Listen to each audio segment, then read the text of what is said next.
Well, good morning, and we are here in the Midwest, the capital of conservatism, and moving in on Halloween when even the conservatives kind of get wild and crazy. So we're probably going to be having some spooky Republicans sneaking around in the bushes looking for candy. How about that, Barrett? Well, probably some spooky Democrats too. Yeah, everyone likes the candy. Yeah, that's true. As soon as you start tossing around Mars bars and stuff like that, then everybody's willing to come to the same table and fight for a moment or two. But then, the world reverts back to what it was created to be, chaos. Actually reminds me of a cartoon I saw recently. There was a comic strip, and death was coming to the door, and this kind of older woman comes out with some candy to give them to the kids, but it's clear that death is like, Agnes, I've come for you, and he's like, what? Full-size Snicker bars? Oh wait, no, we're good, Agnes.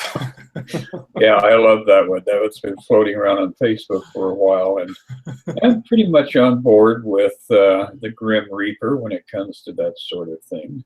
Of course, paralleling that, uh, the Mexican community is moving in on their big celebration of their ancestors who transitioned into that place that we transition into when we disincarnate. So a Day of the Dead is coming up, and that's got all kinds of skeletons and skulls made out of sugar and candles, and for some who are real traditionalists, going out and spending a day in the cemetery with Mamacita or Aunt Luisa or whatever. So this is that Scorpio time of year when the bones come out of the closet and do their magic dance.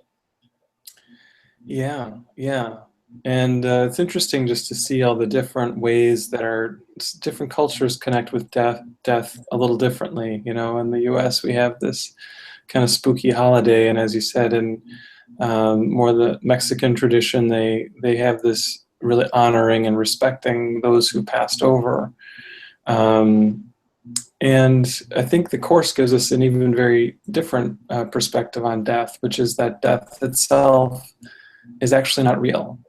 And we do have this sort of death worship in our culture, and that I think to a certain extent that permeates every culture here, that we have this sort of love-hate relationship with death, that we think that we don't want it, but on another level, we're very much drawn to it. And to acknowledge that and see that is a key part of our spiritual progress.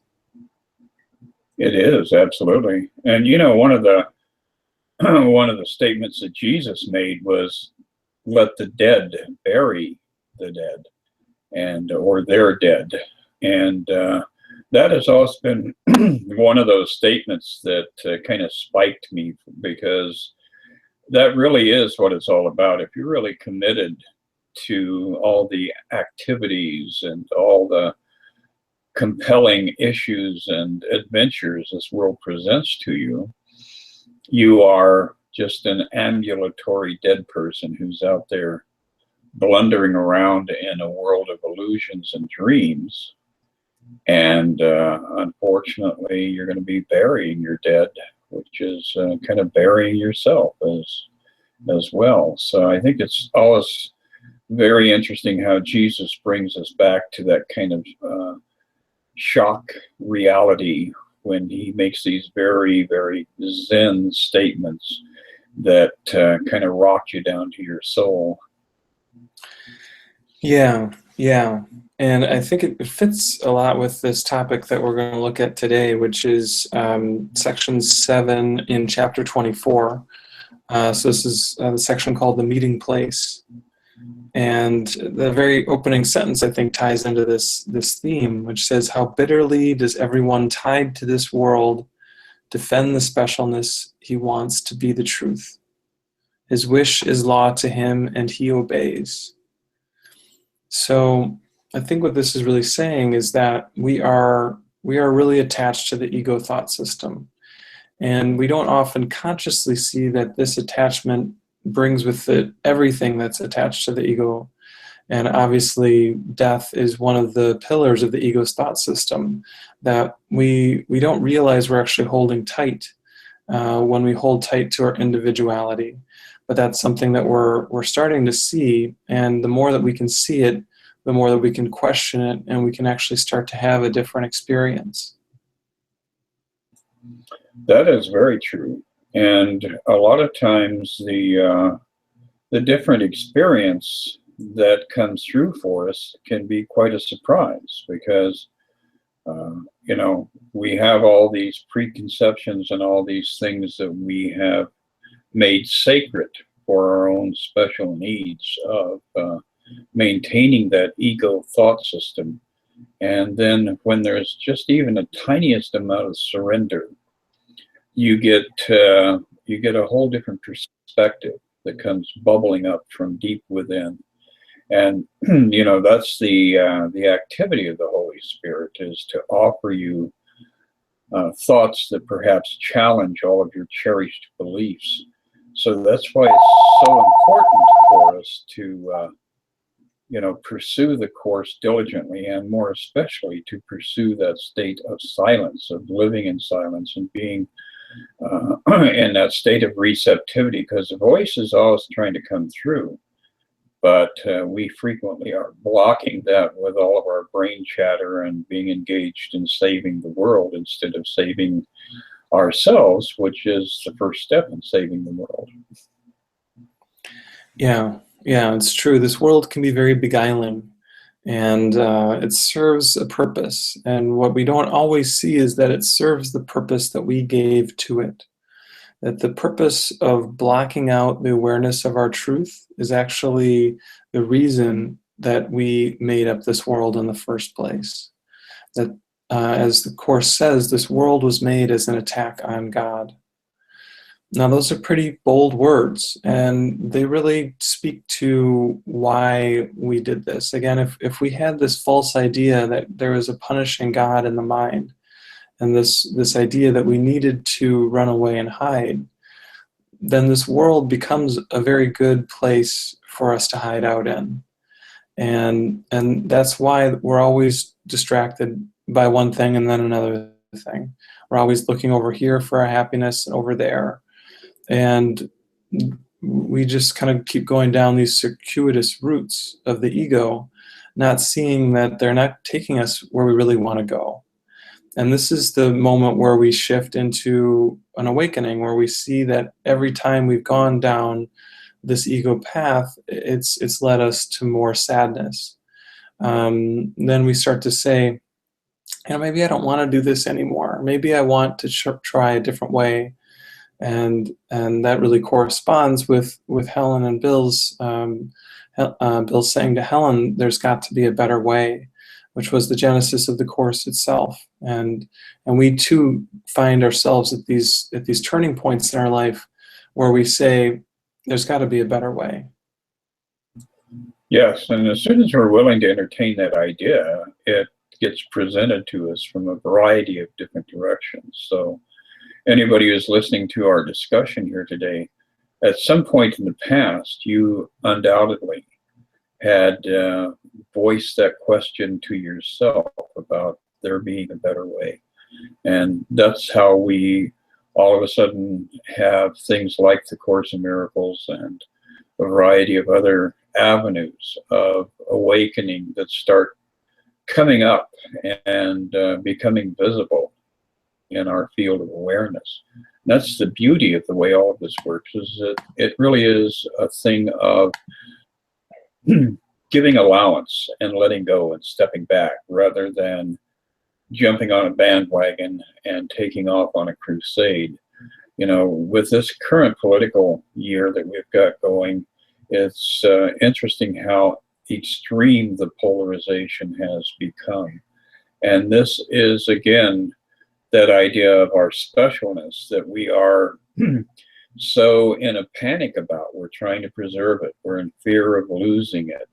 We think somebody is going to sneak up and take it away from us when we fall asleep at night. And, with that kind of mentality, then you do become more and more engaged in going out and burning a flag or propping up a cross or doing whatever it is that you feel you need to do.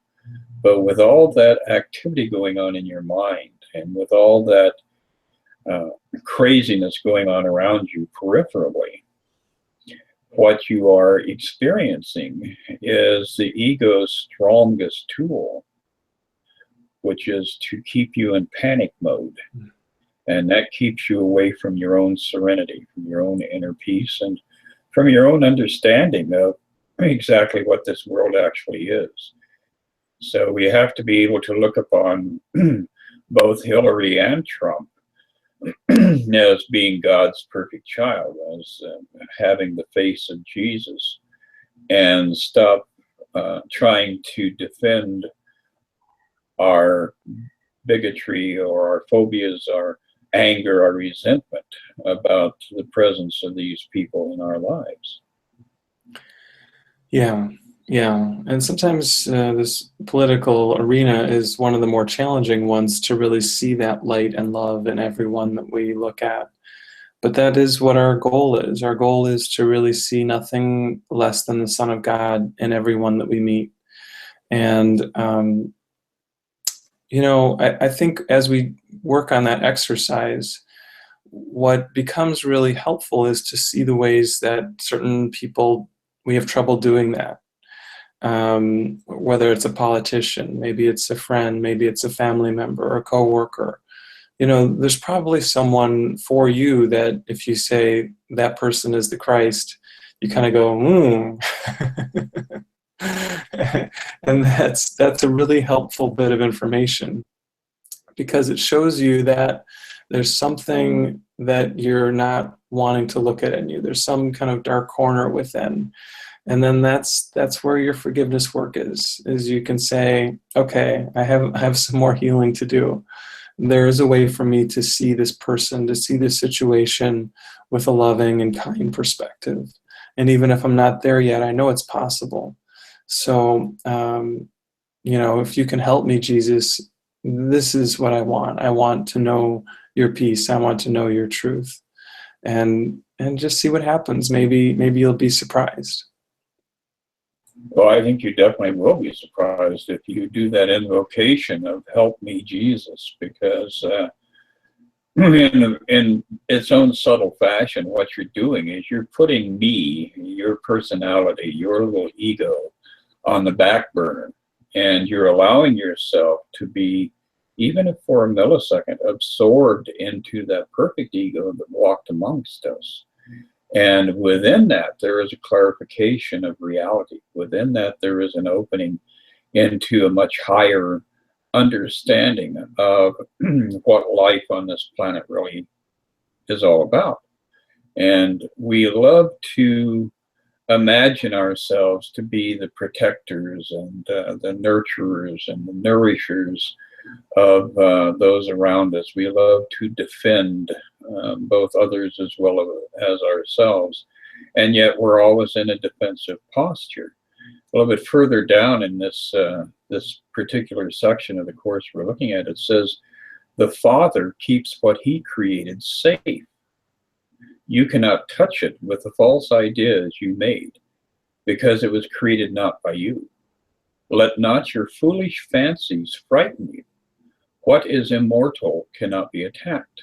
What is but temporal has no effect. Only the purpose that you see in it has meaning.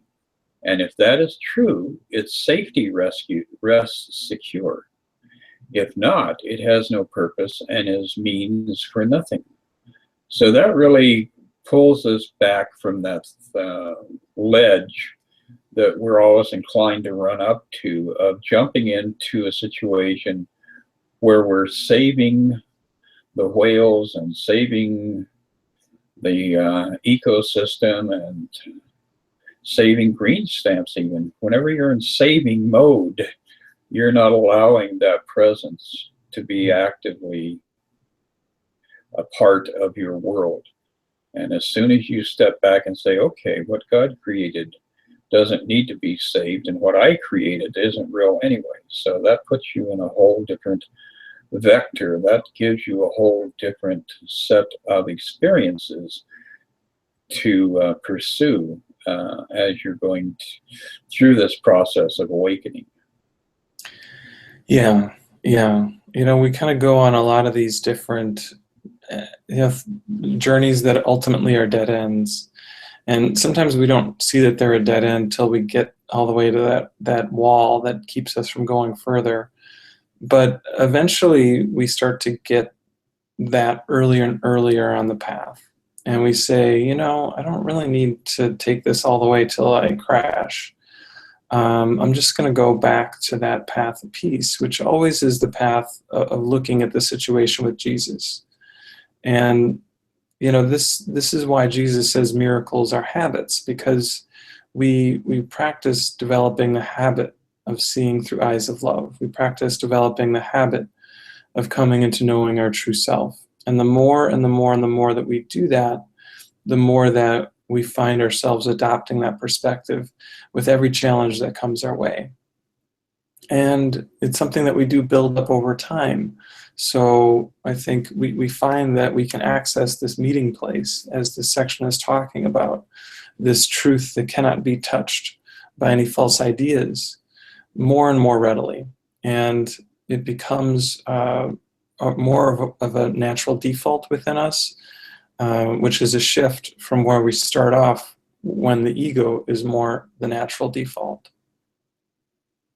Yes, and when the ego is the natural default state of consciousness, boy, are you in turmoil, because it's unrelenting. It's like fireworks. You know, there's in this song that's currently bouncing around in the airwaves. There's voices in my head that I don't know, and guns in my mind that I don't know. So that's kind of the way the ego operates, is it's armed and packing and looking for you. Further down in this, we're given, you know, some tools, or a tool to work with that is very, very cool. It says, the test of everything on earth is simply this: what is it for? The answer makes it what it is for you. It has no meaning of itself. Wow. That is a very, very solid, powerful point. It is absolutely meaningless by itself. Yet you can give reality to it according to the purpose that you serve. So this tells us that, once again, duality is the major player in this game.